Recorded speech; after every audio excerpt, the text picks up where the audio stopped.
can you give a brief introduction and your credentials? Hello everyone. First of all, I would like to thank the entire Insight team for the commendable job during the entire process. So I am PriyankaTalwar and I am contesting for General Secretary Academic Affairs PG. I am currently a research scholar, second year at Center for Studies in Resource Engineering. I work on a blend of computer vision and remote sensing. I have served as the overall coordinator for Institute Research Scholar Companion Program and a manager in Institute Innovation Council.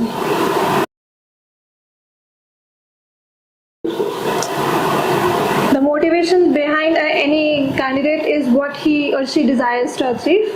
So currently, I have served as an Institute Research Scholar Companion Programs overall coordinator, manager at Institute Innovation Council. I have seen the transformations. I also witnessed the previous General Secretary Academic Affairs tenure, like how they have the transformative journey, and I want to just enjoy and witness that same process in myself and serve through that. Also, I see myself with sufficient potential with the past experience to serve the institute.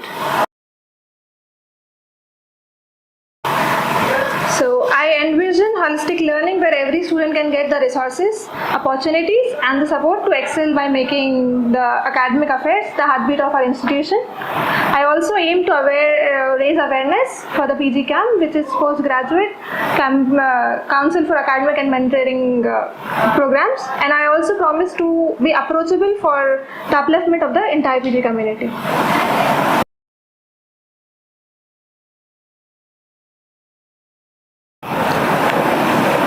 So for minors for PhD, so if I see it's a follow-up from the previous tenure, if I see it was something specialized degree for the PhDs, so which has been termed up now this for this tenure and like for the current and the upcoming tenure to be into a minor degree for the PhDs.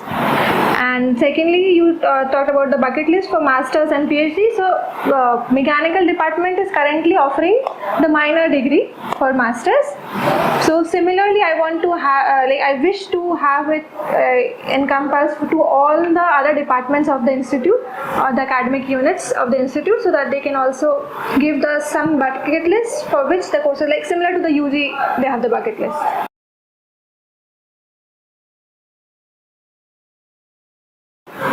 Okay, so rotating lab course, what happens is that it would be a credit course first of all, like it used to happen in energy science department, which was very beneficial in selecting which lab or which under whom the student wishes to work with and get a good idea of having multiple labs experience for the 2 semesters. That is the first year of their degree course, especially it was for MSc PhD degree. And if I talk about the second thing, so it would be beneficial for masters especially, and the people who would enroll for the dual degree for the PhDs, or they are already in the dual degree of MSc PhD or MTech PhD, to just have a fair and a good idea about which under whom they wish to work. So, answer your questions? Yes.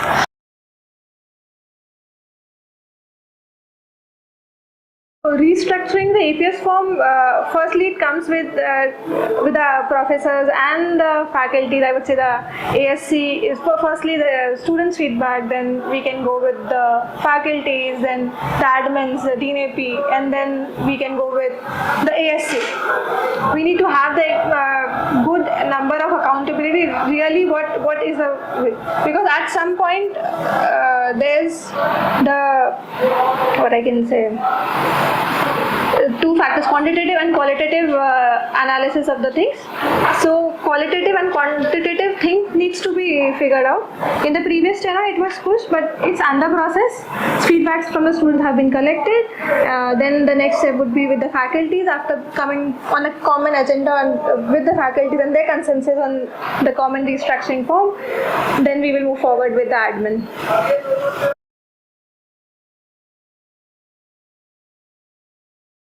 So current difficulties faced by students are since we have the experimental labs as well as normal labs, normal TA duty. So where there are equipments and the experimental labs, the TA has to work on it, but along with it they have to do the course TA. Here a student sometimes has to do 2 times the TA, but is being served or is being getting the TA shift for only the coursework. It was an add-on thing, firstly, and secondly, for the UG courses like the sciences departments and some material science where the strength is more, so a lot of people used to get a high amount of TA hours and some were unleft. Like in some departments, 4th year, 5th year guys were not getting TA, and in some departments some are getting. So there was clashes between the department, and in inter-department also they were having. To have it normalized and not to burden anybody or not to underserve anybody, this is like, I wish to have it as a uniformity. So what will be, this is a follow-up, what will be your plan of action to execute this standardization? So plan of action would be based on the clustering, since if I talk about a very simple example, let's say a physics department, so that can have a cluster of mechanical and some parts of electrical and then some in aerospace where the physics concepts are used. So we can have clusters of different departments and then or the academic units, and then we can formulate the same. And we can get the number of TAs working in which courses, and the remaining we can allocate where there is a need.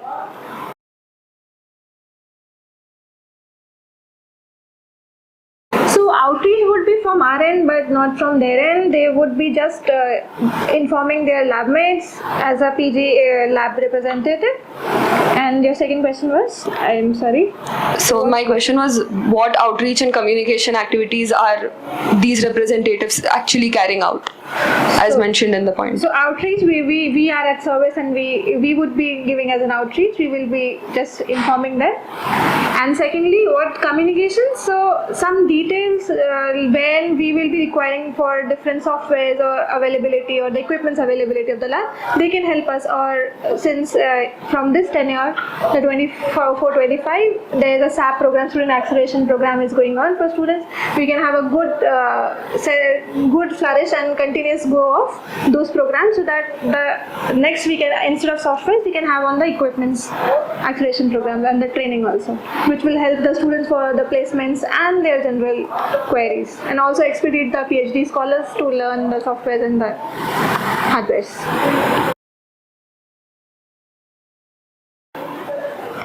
To ensure accountability as a General Secretary Academic Affairs for PG, so first of all, we have to meet, like our team have to be on the regular meetups where entirely I along with others can define their roles and responsibilities. Also giving the team liberty to take the things on the decisions on their own.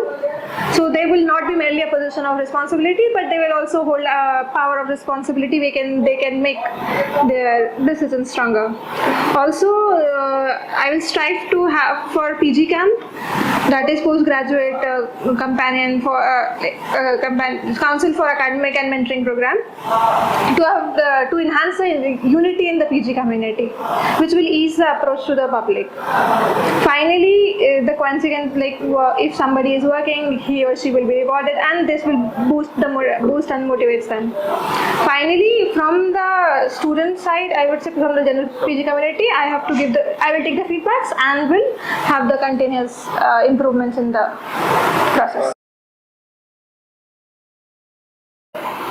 So as a potential elected representative of PG camp, which includes Postgraduate Academic Council, Institute Research Scholar Companion Program for Research Scholars, and ISCP, that is Institute's Scholar Companion Program, that is for Masters, I aim with an unwavering commitment and shared vision.